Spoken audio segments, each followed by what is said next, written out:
Parking থেকে মন্দিরের দূরত্ব প্রায় 400 মিটার। প্রথমে কিছুটা সমতল অংশ থাকলেও পরবর্তীতে সিঁড়ি ভাঙতে হবে। পার্কিং লট থেকে বেরিয়ে যখন হাঁটতে শুরু করবেন, দেখবেন রাস্তার আশেপাশে অসংখ্য দোকান।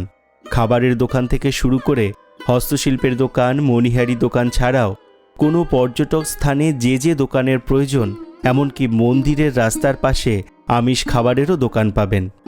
এর সাথে রয়েছে বাবার মন্দিরে পুজো দেওয়ার জন্য ডালার দোকান। সেখান থেকে ডালা কিনে নিয়ে কিছুটা হাঁটার পরই পেয়ে যাবেন মন্দিরের সদর দরজা।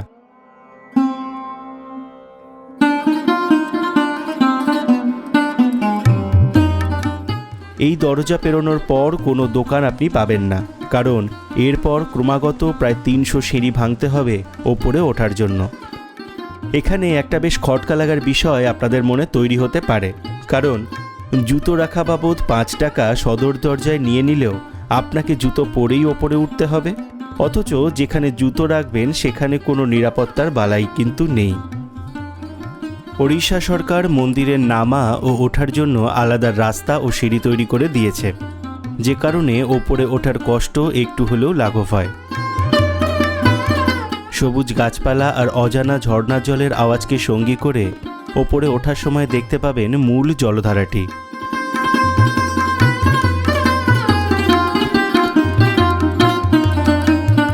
মূলত এটি একটি কাসকেড, যার পাশেই আছে হনুমান মন্দির। এখান থেকে খুব সহজেই ঝর্ণার জলের নাগাল পাবেন।